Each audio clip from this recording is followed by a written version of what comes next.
ಶ್ರೀ ದೇವತಾ ಸಮಿತಿ ಪುತ್ತೂರು 61ನೇ ವರ್ಷದ ಸಾರ್ವಜನಿಕ ಗಣೇಶೋತ್ಸವವು ಪುತ್ತೂರಿನ ಕಿಲ್ಲೆ ಮೈದಾನದಲ್ಲಿ ಇಂದು ಪ್ರಾರಂಭಗೊಂಡಿತು.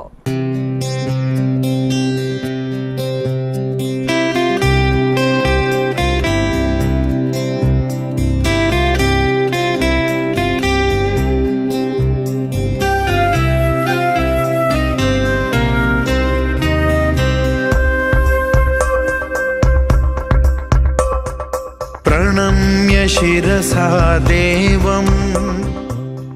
ಇಂದು ಬೆಳಿಗ್ಗೆ ಸಾಯಿ ಮಂದಿರದಿಂದ ಹೊರಟು ಕೋರ್ಟ್ ಮೈದಾನದ ಮಂಟಪದಲ್ಲಿ ಗಣೇಶ ಮೂರ್ತಿ ಪ್ರತಿಷ್ಠಾಪನೆ ನಡೆಯಿತು.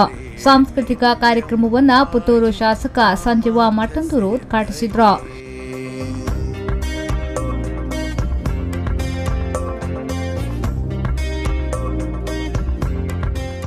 ಇಂದಿನಿಂದ 7 ದಿನಗಳ ಕಾಲ ನಡೆಯುವ ಕಾರ್ಯಕ್ರಮದಲ್ಲಿ ಧಾರ್ಮಿಕ ಸಾಂಸ್ಕೃತಿಕ ಕಾರ್ಯಕ್ರಮಗಳೊಂದಿಗೆ ಸೆಪ್ಟೆಂಬರ್ 19ರಂದು ಶೋಭಾಯಾತ್ರೆ ನಡೆಯಲಿದೆ.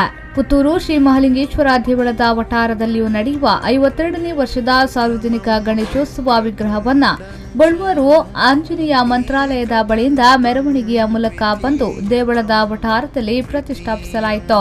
ಸಾಂಸ್ಕೃತಿಕ ಕಾರ್ಯಕ್ರಮವನ್ನ ಸುರೇಂದ್ರ ಹೆಗಡೆಯವರು ಉದ್ಘಾಟಿಸಿದರು. ಇಂದಿನಿಂದ 3 ದಿನಗಳ ಕಾಲ ಧಾರ್ಮಿಕ ಸಾಂಸ್ಕೃತಿಕ ಕಾರ್ಯಕ್ರಮಗಳು ನಡೆಯಲಿವೆ.